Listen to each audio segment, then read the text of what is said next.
Welcome back. Aisha's കിച്ചണിലേക്ക് എല്ലാവർക്കും സ്വാഗതം. അപ്പോൾ ഇന്ന് നമുക്ക് നല്ലൊരു കുഴിമന്തി ഉണ്ടാക്കാം. കുഴിമന്തി ഉണ്ടാക്കുന്ന എല്ലാവർക്കും അറിയാം, കുഴിയൊക്കെ വേണം കുഴിമന്തി ഉണ്ടാക്കാൻ. അപ്പോൾ നമ്മളിപ്പോൾ ഇവിടെ കാണിക്കാൻ പോകുന്നത് വളരെ സിമ്പിളായിട്ട് കുഴിയൊന്നും ഇല്ലാണ്ട് ഉള്ളി, തക്കാളി പൊടികൾ, ഈ മന്തിയുടെ പൊടി ഇതൊന്നും ഇല്ലാണ്ട് എങ്ങനെയാണ് നല്ല അടിപൊളി ടേസ്റ്റിൽ കുഴിമന്തി വീട്ടിലുണ്ടാക്കാമെന്നാണ് ഞാൻ ഇന്ന് കാണിക്കാൻ പോകുന്നത്. അപ്പോൾ ഇത് ഒരു തവണയെങ്കിലും നിങ്ങൾ ഉണ്ടാക്കി നോക്കാം കേട്ടോ. കാണുമ്പോൾ നിങ്ങൾ വിചാരിക്കും ഇതിൽ മസാലപ്പൊടികളൊന്നും ഇല്ലാണ്ട് എങ്ങനെയാണ് ഇത് ടേസ്റ്റ് ഉണ്ടാവുക എന്നുള്ളത്. പക്ഷെ ഞാൻ ഗ്യാരണ്ടി പറയുകയാണ്, കിഡിലൻ ടേസ്റ്റാട്ടോ. നമ്മൾ മന്തി റെസ്റ്റോറൻറ്റിൽ പോയി കഴിക്കുന്ന ആ സെയിം ടേസ്റ്റ് കിട്ടുന്നുണ്ട് ഇതുപോലെ ഉണ്ടാക്കുമ്പോൾ. പിന്നെ നമ്മുടെ ഐഷസ് കിച്ചൻ ചാനൽ ഇതുവരെ സബ്സ്ക്രൈബ് ചെയ്യാത്തവരുണ്ടെങ്കിൽ, നിങ്ങൾക്ക് ഈ ചാനൽ ഇഷ്ടമാവുന്നുണ്ടെങ്കിൽ ഒന്ന് സബ്സ്ക്രൈബ് ചെയ്യണേ.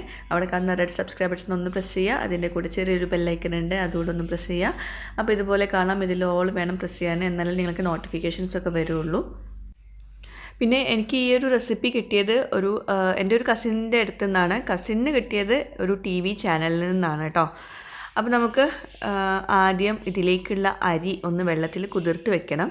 ഞാനിപ്പോൾ ഇവിടെ എടുത്തിട്ടുള്ളത് ബസ്മതി റൈസാണ്. ഇവിടുത്തെ ബ്രാൻഡായിട്ടുള്ള ദേവായ ബ്രാൻഡ്, അതാണ് റൈസ് എടുത്തിട്ടുള്ളത്. അപ്പോൾ നിങ്ങൾക്ക് ബസ്മതി റൈസ് അല്ലെങ്കിൽ നാട്ടിലാണെങ്കിൽ ഇതിനായിട്ട് മന്തി റൈസ് അല്ലെങ്കിൽ കപ്സ റൈസൊക്കെ കിട്ടും. അപ്പോൾ അത് ഇതുപോലെ ഞാനൊരു 5 കപ്പ് എടുത്തിട്ട് നന്നായിട്ട് കഴുകിയിട്ട് ഇതുപോലെ വെള്ളത്തിൽ വെച്ചിട്ടുണ്ട്.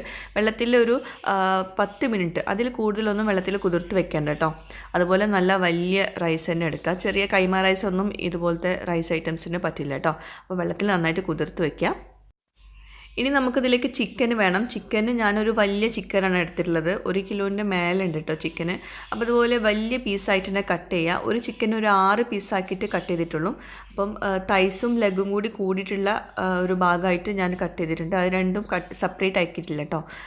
എന്നിട്ട് ചിക്കൻ നന്നായിട്ട് കഴുകിയിട്ട് ഉപ്പൊക്കെ ഇട്ടിട്ട് നന്നായിട്ട് കഴുകുക കേട്ടോ. എന്നിട്ട് ഇതുപോലെ ഫോർക്ക് വെച്ചിട്ട് ഒന്ന് കുത്തി കൊടുക്കുക. എന്നാലേ നമുക്ക് ചിക്കനിലൊക്കെ നന്നായിട്ട് മസാല ഇതിൻ്റെ ആ ടേസ്റ്റൊക്കെ ഇറങ്ങി നിൽക്കുള്ളൂ. അപ്പോൾ ചിക്കൻ കഴിക്കുമ്പോൾ നല്ല ടേസ്റ്റ് വേണമല്ലോ. അപ്പോൾ അതിനായിട്ട് ഇതുപോലെ ഫോർക്ക് വെച്ചിട്ട് കുത്തി കൊടുക്കുക. ചിക്കന് ഉടഞ്ഞു പോകണ്ട. ഇനി ഈ ഒരു സ്റ്റെപ്പ് വിട്ടുപോകരുത്. എന്നിട്ട് നന്നായിട്ട് ഇത് തുടച്ചെടുക്കണം. ആ വെള്ളമൊക്കെ നന്നായിട്ടൊന്ന് തുടച്ചെടുക്കുക. ഒരു ടിഷ്യൂ പേപ്പറൊക്കെ വെച്ചിട്ട് വെള്ളമൊക്കെ നന്നായിട്ട് തുടച്ചെടുക്കുക.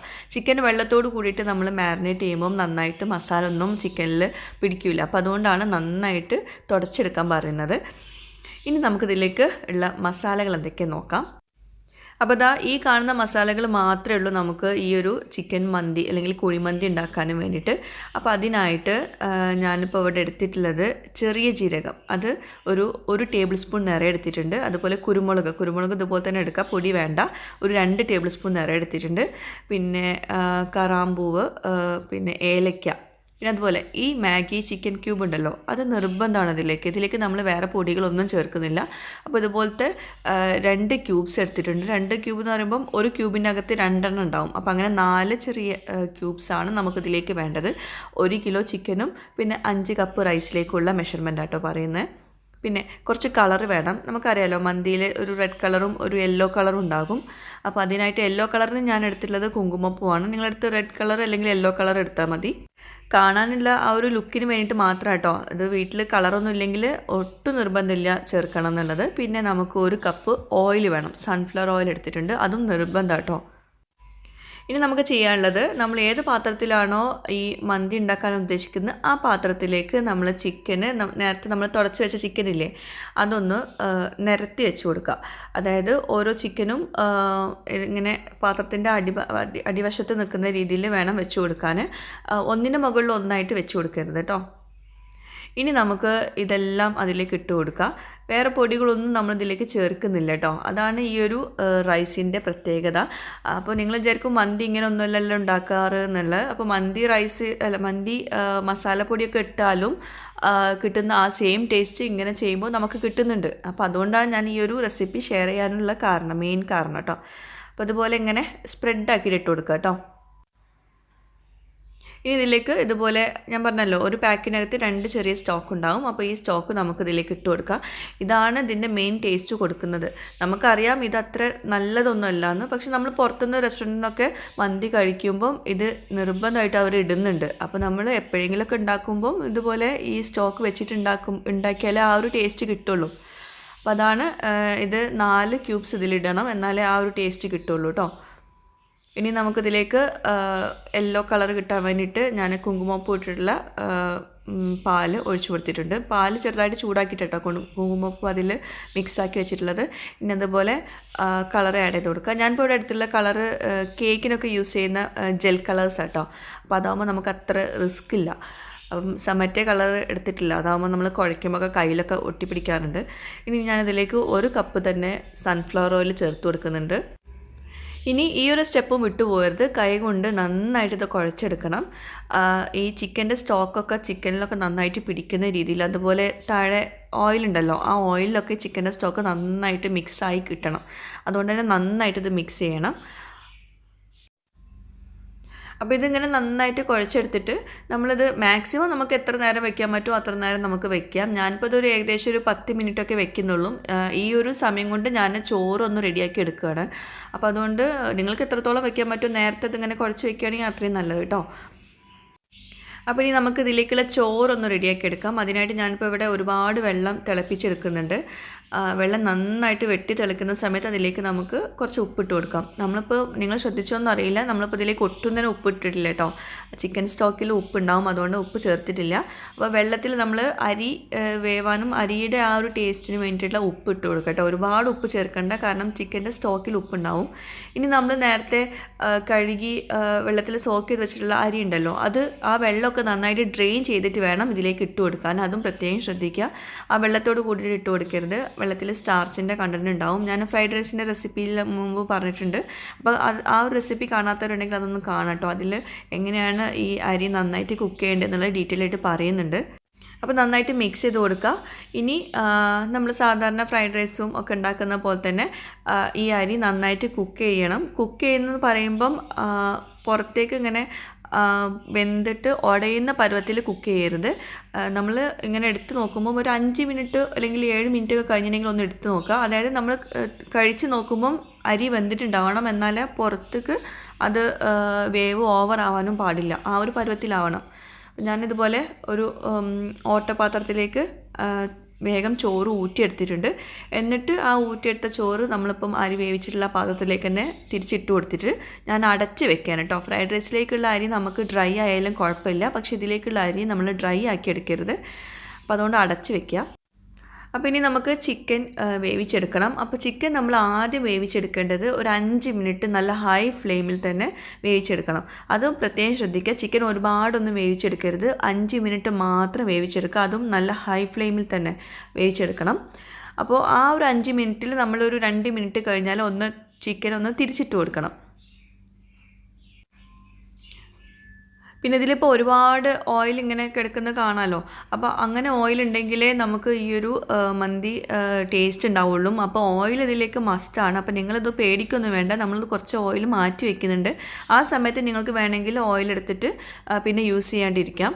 അപ്പം ഇത്രയും ഓയിൽ തന്നെ ഫസ്റ്റ് ഒഴിക്കുക കേട്ടോ, 1 കപ്പ് തന്നെ ഒഴിക്കുക. എന്നിട്ട് നമുക്കത് കുറച്ച് മാറ്റി വയ്ക്കാം. അപ്പം നമുക്ക് ചിക്കൻ ഒന്ന് തിരിച്ചിട്ട് കൊടുക്കാം. അപ്പോൾ വല്ലാണ്ട് കുക്ക് ചെയ്യരുത് ചിക്കൻ, അത് പ്രത്യേകം ശ്രദ്ധിക്കുക. നമ്മളിനി റൈസും ചിക്കനും കൂടി ഒരുമിച്ചാണ് കുക്ക് ചെയ്യാൻ പോകുന്നത്. അപ്പോൾ ചിക്കനിപ്പോൾ തിരിച്ചിട്ട് കൊടുത്തിട്ടുണ്ട്. ഒരു 5 മിനിറ്റ് മാത്രം നല്ല ഹൈ ഫ്ലെയിമിൽ ഒന്ന് കുക്ക് ചെയ്തിട്ടുള്ളൂ. അപ്പോൾ ഇനി നമുക്ക് ഫ്ലെയിം ഒന്ന് നല്ലോണം കുറച്ച് വെക്കാം. നല്ലോണം എന്ന് പറഞ്ഞാൽ വളരെ സിമ്മിലാക്കിയിട്ട് ഒന്ന് കുറച്ച് വെക്കണം. എന്നിട്ട് അതിന് മുമ്പ് നമുക്ക് ഓയിലൊന്ന് എടുത്ത് മാറ്റണം കേട്ടോ. കുറച്ച് നമുക്ക് ലാസ്റ്റ് ഈ റൈസിൻ്റെ മുകളിൽ ഇട്ട് കൊടുക്കാനുള്ള ഓയിലാണ്. അപ്പോൾ അതുകൊണ്ട് ഇത്രയും ഓയിൽ നമുക്ക് വേണ്ട. റൈസ് ഇട്ട് കൊടുക്കുന്നതിന് മുമ്പ് തന്നെ ഓയിൽ കുറച്ച് നമുക്കൊരു ബൗളിലേക്ക് മാറ്റാം. പിന്നെ ഓയിൽ ഒരുപാട് എടുത്ത് മാറ്റരുത് കേട്ടോ, കാരണം ഈ ഓയിലിൽ ഈ ചിക്കൻ സ്റ്റോക്കിൻ്റെ ഫ്ലേവറൊക്കെ നന്നായിട്ടുണ്ടാകും. അപ്പോൾ അതുകൊണ്ട് തന്നെ ഇതാണ് അതിൻ്റെ ആ ഒരു റൈസിനൊക്കെ ഫ്ലേവർ കൊടുക്കുന്നത്. അപ്പോൾ ഓയിൽ ഒരുപാട് മാറ്റരുത്. അപ്പം അത്യാവശ്യം മാറ്റി വെച്ചിട്ടുണ്ട് കേട്ടോ. ഇനി നമുക്ക് ഇത് വളരെ സിമ്മിൽ വെച്ചിട്ട് ഇതിൻ്റെ മുകളിൽ നമ്മൾ നേരത്തെ വേവിച്ച് വെച്ചിട്ടുള്ള ചോറിട്ട് കൊടുക്കാം. വളരെ സിമ്മിൽ വെക്കാൻ മറന്നു പോകരുത് കേട്ടോ. ഹൈ ഫ്ലെയിമിൽ ഒരിക്കലും ഇത് ഇനി കുക്ക് ചെയ്യരുത്. അപ്പോൾ 5 മിനിറ്റ് ഹൈ ഫ്ലെയിമിൽ കുക്ക് ചെയ്ത ശേഷം നമുക്ക് സിമ്മിൽ വെച്ച് കൊടുക്കാം. ഈ ഒരു സ്റ്റേജിൽ തന്നെ നല്ലൊരു മണമായിരിക്കും കേട്ടോ. ആ ഏലക്കയുടെയും കറാമ്പൂവിൻ്റെ ഒക്കെ നല്ലൊരു മണം വരുന്നുണ്ടാകും. ഇനി നമുക്ക് നമ്മൾ നേരത്തെ വേവിച്ച് വെച്ചിട്ടുള്ള ചോറ് ഇട്ട് കൊടുക്കാം. ഇപ്പോൾ ഈ ചോറ് നന്നായിട്ട് കുക്കാവണം കേട്ടോ. കുക്കായിട്ട് വേണം നമ്മളിതിലേക്ക് ഇട്ട് കൊടുക്കാൻ. പകുതി വെന്ത ചോറൊന്നുമല്ല കേട്ടോ നമ്മളിതിലേക്ക് ഇട്ട് കൊടുക്കുന്നത്. അത് പ്രത്യേകം ശ്രദ്ധിക്കുക.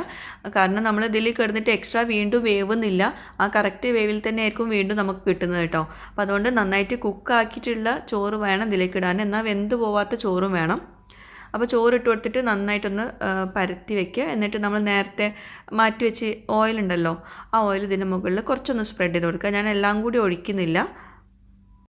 അപ്പോൾ അതേ ഇത്രയും ബാക്കിയുണ്ട്. ഇനി നമുക്കിതിലേക്ക് ഒരു ഇൻഗ്രീഡിയൻറ്റും കൂടി ചേർക്കാനുണ്ട്, പച്ചമുളക് ഞാൻ നേരിട്ട് ഇതിലേക്ക് ചേർക്കാതെ ഇതുപോലെ ഒന്ന് ചെറുതായിട്ട് താഴ്ഭാഗം ഒന്ന് ചെറുതായിട്ട് കീറി കൊടുത്തിട്ടുണ്ട്. ഒരു 3-4 അങ്ങനെ കീറിയിട്ടുള്ളൂ കേട്ടോ. ബാക്കി കീറാതെയാണ് ഇട്ട് കൊടുക്കുന്നത്. എന്നിട്ട് ഇതുപോലെ ഇങ്ങനെ കുത്തി വെച്ച് കൊടുക്കുക. അപ്പോൾ ഇങ്ങനെ വരുമ്പം ഈ പച്ചമുളകിൻ്റെ ആ ഒരു ടേസ്റ്റും ആ ഒരു മണമൊക്കെ ഈ ഒരു റൈസിൽ നന്നായിട്ട് പിടിക്കും. നല്ല ടേസ്റ്റാവും. നമ്മൾ ഇത് ഓപ്പൺ ചെയ്യുമ്പോഴേ നല്ലൊരു ടേസ്റ്റ് ആയിരിക്കും. ഇനി ഇത് അടച്ച് വെച്ചിട്ട് വളരെ കുറഞ്ഞ ഫ്ലെയിമിൽ 1 മണിക്കൂർ ഇങ്ങനെ തന്നെ വെക്കണം കേട്ടോ. വളരെ കുറഞ്ഞ ഫ്ലെയിമിൽ തന്നെ വെക്കണം കേട്ടോ. അപ്പോൾ ദേ 1 മണിക്കൂർ കഴിഞ്ഞിട്ടുണ്ട്. നമ്മുടെ പച്ചമുളകിൻ്റെ കളറൊക്കെ മാറിയിട്ടുണ്ട്. ഇത് തുറക്കുമ്പോഴേ നല്ലൊരു മണം കേട്ടോ ഉണ്ടാവുക. അപ്പോൾ നമുക്ക് ഇനി ഇത് എങ്ങനെയാണ് വിളമ്പേണ്ടത് നോക്കാം. സാധാരണ നമ്മൾ ബിരിയാണിയൊക്കെ വിളമ്പുന്ന പോലെ മേലെന്ന് കുറച്ച് റൈസും താഴ്ന്ന കുറച്ച് ചിക്കനൊക്കെ ആയിട്ട് അങ്ങനെ വേണമെങ്കിൽ വിളമ്പാം. പക്ഷേ നമ്മൾ റെസ്റ്റോറൻറ്റിലൊക്കെ പോയി കഴിക്കുമ്പം മന്തിയുടെ റൈസ് ഇങ്ങനെ വെറുതെ കഴിക്കാൻ നല്ല ടേസ്റ്റ് ആയിരിക്കും. അപ്പോൾ അതുപോലെ എങ്ങനെയാണ് ചെയ്യേണ്ടതെന്ന് കാണിക്കുക. എല്ലാവർക്കും അറിയുന്നുണ്ടാവും, പക്ഷേ ഒട്ടുമിക്ക പേരും എന്നോട് ചോദിക്കാറുണ്ട് ഈ റൈസ് എങ്ങനെയാണ് നമുക്ക് വിളമ്പുക, അതും കൂടി കാണിക്കണം വീഡിയോയിലെന്ന് പറയാറുണ്ട്. അപ്പം നിങ്ങൾക്ക് വേണമെങ്കിൽ ഇതാ ഇങ്ങനെ നമ്മൾ ബിരിയാണിയൊക്കെ വിളമ്പുന്ന പോലെ വിളമ്പാം കേട്ടോ. അല്ലെങ്കിൽ ഞാൻ കാണിക്കാം. ഞാനിപ്പോൾ ഇവിടെ ഇതിലെ ചിക്കനൊക്കെ ഒന്ന് മാറ്റി വെക്കുന്നുണ്ട് ഒരു പ്ലേറ്റിലേക്ക്. കാരണം ചിക്കൻ എല്ലാം കൂടി നമ്മൾ മിക്സ് ചെയ്യുമ്പം ഇത് ഉടഞ്ഞു പോകാനുള്ള ചാൻസ് ഉണ്ട്. അപ്പോൾ അതുകൊണ്ട് ചിക്കന് ഈ റൈസിൽ നിന്ന് എടുത്തിട്ട് ഞാൻ മാറ്റി വെക്കുന്നുണ്ട്. എന്നിട്ട് പിന്നെ വൈറ്റ് റൈസ് നമ്മളിപ്പോൾ കുറച്ച് നേരത്തെ ഒരു പ്ലേറ്റിലേക്ക് മാറ്റിയിട്ടുണ്ട് കേട്ടോ. അപ്പോൾ അടിഭാഗത്തുള്ള റൈസ് മാത്രമാണ് അത് നന്നായിട്ടൊന്ന് മിക്സ് ചെയ്ത് കൊടുക്കുക. അതായത് താഴ്ഭാഗത്തുനിന്നും നന്നായിട്ട് എല്ലാ വശത്തുനിന്നും നന്നായിട്ടൊന്ന് മിക്സ് ചെയ്ത് കൊടുക്കണം. അപ്പോൾ ഇതേ നമ്മൾ നന്നായിട്ട് ഇപ്പോൾ മിക്സ് ചെയ്തിട്ടുണ്ട്. അപ്പോൾ അതിൻ്റെ കളർ തന്നെ മാറിയിട്ടുണ്ട്. ഇപ്പോൾ ഓരോ റൈസിലും നല്ല ടേസ്റ്റ് ആയിരിക്കും കഴിക്കാൻ കേട്ടോ. അപ്പം ശരിക്കും നമ്മൾ റെസ്റ്റോറൻറ്റിലൊക്കെ പോയി കഴിക്കുന്ന ആ ഒരു മന്തി റൈസിൻ്റെ ആ സെയിം ടേസ്റ്റ് തന്നെ വരുന്നുണ്ട്. അപ്പോൾ ഇത് നന്നായിട്ട് മിക്സ് ചെയ്ത റൈസാണ്. പിന്നെ ഇതിൻ്റെ മുകളിൽ നമുക്ക് കുറച്ച് വൈറ്റ് റൈസും കൂടി ഇട്ട് കൊടുക്കുക. അപ്പോൾ അത് മിക്സ് ചെയ്യേണ്ട. അപ്പോൾ നമുക്കത് രണ്ടും കൂടി മിക്സ് ആക്കിയിട്ട് വേണം വിളമ്പാൻ കേട്ടോ. അപ്പോൾ ഇങ്ങനെയാണ് ഞാൻ വിളമ്പാറ്. അപ്പോൾ ചിക്കൻ നമ്മളിപ്പോൾ നേരത്തെ മാറ്റി വെച്ചിട്ടുണ്ടല്ലോ. അപ്പോൾ ഇനി ഇതുപോലെ വിളമ്പിയ ശേഷം ചിക്കൻ അതുപോലെ അതിൻ്റെ മുകളിൽ വെച്ച് കൊടുക്കുക. ചിക്കനൊക്കെ നല്ല ടേസ്റ്റ് വന്നിട്ടുണ്ട് കേട്ടോ. കാരണം ചിക്കനിൽ നമ്മളങ്ങനെ കുത്തി കൊടുത്തതുകൊണ്ട് തന്നെ ആ ഒരു ഫ്ലേവറൊക്കെ നന്നായിട്ട് ചിക്കനിൽ ഇറങ്ങി വന്നിട്ടുണ്ടായിരുന്നു. പിന്നെ ഞാൻ പറഞ്ഞല്ലോ നമ്മളിപ്പോൾ ഇതിലേക്ക് കളറ് ഞാൻ ആഡ് ചെയ്ത് കൊടുത്തിട്ടുള്ളത് കുങ്കുമപ്പൂവിൻ്റെ കളറും അതുപോലെ തന്നെ ജെൽ കളറുമാണ്. അപ്പോൾ അതുകൊണ്ട് തന്നെ ആ ഒരു കളർ ഇതിൽ കിട്ടിയിട്ടുണ്ടാവില്ല. അപ്പോൾ സാധാരണ റെഡ് ഫുഡ് കളറും യെല്ലോ ഫുഡ് കളറുമാണ് ഇതിലേക്ക് ചേർക്കേണ്ടത്. അപ്പോൾ അതേ നല്ല അടിപൊളി ടേസ്റ്റിലുള്ള മന്തിയാണ്. ഒരിക്കലും നമ്മൾ പറയില്ല ഇതിൽ നമ്മൾ സ്പൈസ് പൗഡേഴ്സോ അങ്ങനെ വേറെ ഒന്നും ചേർത്തിട്ടില്ല എന്ന്. അത്രയും നല്ല ടേസ്റ്റാണ്. അപ്പം ഒരു തവണയെങ്കിലും നിങ്ങളത് ട്രൈ ചെയ്ത് നോക്കാം കേട്ടോ. കാരണം നമുക്കെല്ലാവർക്കും വേണ്ടത് വളരെ സിമ്പിളായിട്ടുള്ളൊരു റൈസ് റെസിപ്പി അല്ലേ. അപ്പോൾ ഇത് അതിന് പറ്റിയ നല്ലൊരു റെസിപ്പി തന്നെയാണ്. തീർച്ചയായിട്ടും എല്ലാവർക്കും ഇഷ്ടപ്പെടുന്നുള്ളത് ഉറപ്പാണ്. പിന്നെ ഇന്ന് ഒരു വെഡ്ഡിങ് ആനിവേഴ്സറി വിഷ് ഉണ്ടായിരുന്നു. അപ്പം രാവിലത്തെ പോസ്റ്റിൽ ഞാൻ അവരുടെ യൂട്യൂബ് നെയിമാണ് ഇട്ടിട്ടുണ്ടായിരുന്നത്. അപ്പം അവർ പറഞ്ഞിട്ടുണ്ടായിരുന്നു അതല്ല പേരെന്ന്. അപ്പം മാജിദ ഇർഷാദ് എന്നാണ് പേര്. അപ്പം മാജിദയ്ക്കും ഇർഷാദിനും നല്ലൊരു ഡേ നേരുന്നു. Happy wedding anniversary. അപ്പോൾ തീർച്ചയായിട്ടും നിങ്ങളെല്ലാവരും ഈ ഒരു റെസിപ്പി ട്രൈ ചെയ്യുന്നു വിശ്വസിക്കുന്നു. എന്നിട്ട് എനിക്ക് ഫീഡ്ബാക്ക്സ് തീർച്ചയായിട്ടും ഇതിന് താഴെയുള്ള കമൻറ്റ് ബോക്സിൽ എഴുതി അറിയിക്കും വേണം കേട്ടോ. എന്നാലേ എനിക്കിതുപോലത്തെ റെസിപ്പീസൊക്കെ ഷെയർ ചെയ്യാൻ പറ്റുള്ളൂ. അപ്പോൾ വേറെ നല്ലൊരു കിടിലൻ റെസിപ്പിയുമായിട്ടോ വീഡിയോയുമായിട്ടോ വരുന്നവരേക്കും ബൈ. Thank you.